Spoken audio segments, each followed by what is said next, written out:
உங்க உடம்பு எப்பவும் சூடா இருக்குங்களா? உங்க உள்ளங்கைகள் எப்பவுமே கொதிக்குதா? உங்களுக்கு வாய்ப்புண்கள் அடிக்கடி வந்துட்டே இருக்கா? நீங்க நல்லா தூங்கி எந்திரிச்சாலும் உங்களுக்கு டயர்டா இருக்கா? நிறைய பேர் என்ன நினைக்கிறாங்கன்னா, இது வெயில் காலம், அதனாலதான் என் உடம்பு ரொம்ப சூடா இருக்கு அப்படின்னு நினைக்கிறாங்க. ஆனா அது உண்மை கிடையாதுங்க. ஏன்னா இந்த சூடு நம்முடைய உடம்போட வெளிப்புறத்துல இருந்து மட்டுமே வர சூடு கிடையாது. இது நம்முடைய உடம்புக்கு உள்ள இருந்து வரக்கூடிய ஒரு சூடு. இதை நீங்க கவனிக்காம விட்டீங்கன்னாவே உங்க உடம்புல அதிகமான பிரச்சனைகளை இது ஏற்படுத்துது. ஏன்னா நம்ம உடம்புல சூடு அதிகமாகும் போது நமக்கு அதிக சோர்வு ஏற்படுது, பைல்ஸ், சரும நோய்கள், யூரினரி இன்ஃபெக்ஷன் இதெல்லாமே ஏற்படுது. இதுல முக்கியமான விஷயம் என்னன்னா, இந்த பிரச்சனைகள் எல்லாமே நமக்கு திடீர்னு உடனடியா உருவாகக்கூடிய பிரச்சனைகள் கிடையாதுங்க. நம்ம உடம்பு சூடுனால பாதிக்கப்படுது அப்படிங்கிறத நிறைய சிக்னல்களா நமக்கு கொடுத்துக்கிட்டே தான் இருக்கும். ஆனா அதை எதையுமே நம்ம கவனிக்காம விடும்போது கடைசியில தான் இந்த மாதிரி பிரச்சனைகளா அது உண்டாகுது. சரிங்க, உடல் சூடு எதனால ஏற்படுது, அதுக்கான காரணங்கள் என்ன, அதை எப்படிலாம் சரி செய்யலாம் அப்படிங்கிறத நீங்க தெரிஞ்சுக்கணும்னா கூல் அப்படின்னு கமெண்ட் பண்ணுங்க. நம்மள பலரும் என்ன நினைக்கிறோம்னா, வெயில்ல போறதுனாலயும் சூடான உணவுகளை நம்ம சாப்பிடுறதுனாலயும் உடம்பு சூடாகுது அப்படின்னு நினைக்கிறோம். ஆனா அது உண்மை கிடையாதுங்க. உடல் சூடாகிறதுல 2 வகை இருக்குங்க. நம்ம உடம்புக்கு உள்ள இருந்து உருவாகிற சூடு உள் உடல் சூடு, நம்முடைய உடம்புக்கு வெளியில இருந்து உருவாகிற சூடு வெளி உடல் சூடு. இத இன்டர்னல் ஹீட் மற்றும் எக்ஸ்டர்னல் ஹீட் அப்படின்னு சொல்றாங்க. சரிங்க, இந்த வெளிப்புற சூடு எதனாலலாம் ஏற்படுது? நம்ம வெயில் அதிகமா இருக்கும் போது வெளியில போனோம் அப்படின்னா அந்த சமயத்துல இந்த வெளி சூடு அப்படிங்கிறது உருவாகுது. நம்ம இறுக்கமான உடைகளை அணியும் போதும், ரொம்பவே காரசாரமான உணவு வகைகளை சாப்பிடும் போதும், நம்ம தண்ணீர் குடிக்கிற அளவு குறையும் போதும் நம்ம உடம்புக்கு வெளியில ஹீட் ஆக ஆரம்பிக்குது. சரிங்க, இந்த வெளி சூடு நமக்கு உடம்புல அதிகமாயிடுச்சு அப்படிங்கறத நம்ம எப்படி தெரிஞ்சுக்கிறது? அதிகமான வியர்வை, தாகம், தோல் நிறம் கருத்து போறது இதெல்லாம் ஏற்படுது. நீங்க நல்லா கவனிச்சு பார்த்துருந்தீங்கன்னா தெரியும், வெளியில வெயில்ல வேலை செய்யறவங்களாம் இருப்பாங்க இல்லைங்களா, அவங்கள பல பேரும் சட்டை அணியாம கூட வேலை செய்வாங்க. ஆனா தலையில ஒரு துண்டாவது கட்டிக்கிட்டு தான் வேலை செய்வாங்க. இதுக்கு காரணம் என்னன்னு பாத்தீங்கன்னா, நமக்கு உடம்புல எந்த இடத்துல சூடு பட்டாலும் அது நம்ம உடம்ப அந்த அளவுக்கு பாதிப்புக்குள்ளாக்காது. ஆனா நம்ம தலையில இருந்து இறங்குற சூடு இருக்கு இல்லைங்களா, சில நிமிடங்கள்லயே நம்ம உடம்புல இருக்கிற எனர்ஜி உடனே குறைய ஆரம்பிக்குது. எப்போதுமே வெளியில போறீங்க அப்படின்னா உங்களுடைய தலையை மறைக்கிற மாதிரி கொடை ஏதாவது பிடிச்சிட்டு போங்க. அப்படி இல்லைன்னா துப்பட்டா ஏதாவது இருக்குன்னா அதை வச்சு தலையை மறைச்சிட்டு போங்க. அடுத்ததா வெயில்ல போகும் போதெல்லாம் நல்ல லூஸான ட்ரெஸ்ஸா போட்டுட்டு போங்க. நிறைய பேர் வெயில் காலத்துல செய்யற பெரிய தவறு என்னன்னு பாத்தீங்கன்னா, வெயில்ல போயிட்டு வீட்டுக்குள்ள வந்தோடனே ஐஸ் வாட்டர் குடிப்பாங்க, அப்படி இல்லைன்னா கூல் ட்ரிங்க்ஸ் ஏதாவது ஃப்ரிட்ஜ்ல இருந்து எடுத்து குடிப்பாங்க. அது குடிக்கும் போது நல்லா தாங்க இருக்கும், ஆனா இதனால நமக்கு அசிடிட்டி ஏற்படுது. அது மட்டும் இல்லைங்க, நம்முடைய உடல் சூடையும் இது அதிகரிக்குது. அடுத்ததா ஷாக்கிங்கான ஒரு விஷயம் என்னன்னு பாத்தீங்கன்னா, வீட்டுக்குள்ளேயே சில பேர் இருப்பாங்க, அவங்க வெளியே கூட போயிட்டு வந்திருக்க மாட்டாங்க, ஆனாலும் அவங்க உடம்பும் சூடா இருக்கு. அது எதனால? ஏன்னா அது அவங்க உடம்புக்கு உள்ள ஏற்பட்டிருக்கிற சூடு. சரிங்க, நம்ம உடம்புல இந்த உள் சூடு அப்படிங்கறத அதிகரிக்கிறதுக்கு என்னென்னலாம் காரணங்கள் இருக்கு? உங்களுக்கு மன அழுத்தம் அதிகமா இருந்தாலும், உங்களுக்கு தூக்கம் ரொம்பவே குறைவா இருக்கு அப்படின்னாலும், நீங்க காரசாரமான உணவுகளை சாப்பிட்டாலும் உடம்புக்குள்ள இருக்கிற அந்த சூடு அதிகரிக்குது. நம்முடைய கல்லீரலுக்கு வேலைப்பளு அதிகரிக்கும் போதும், மலச்சிக்கல் பிரச்சனை இருக்கிறவங்களுக்கும் இந்த உடம்போட உள் சூடு அப்படிங்கிறது அதிகரிக்குதுங்க.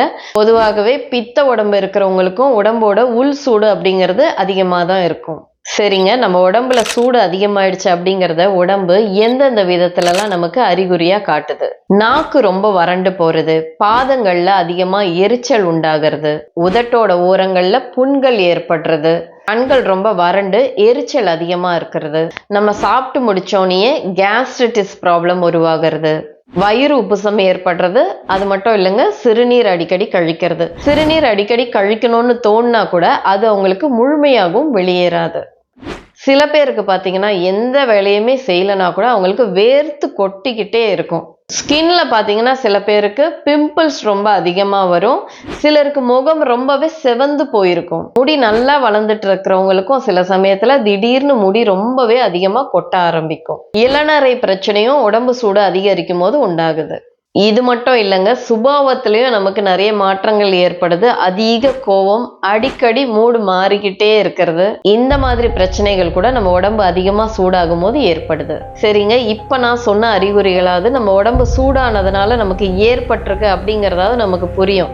ஆனா இன்னும் சில அறிகுறிகள் இருக்குங்க, அதெல்லாம் ஏற்படும் போது அதற்கான காரணமே நமக்கு புரியாம இருக்கும். அது என்ன அப்படின்னு பாத்தீங்கன்னா, நாக்கு மேல வெள்ளைய ஒரு கோட்டிங் தெரியறது, வாய் துர்நாற்றம் அதிகமா இருக்கிறது, பசி ஏற்படாம இருக்கிறது, கிட்னி ஸ்டோன்ஸும் அதிக அளவுல ஏற்படுது.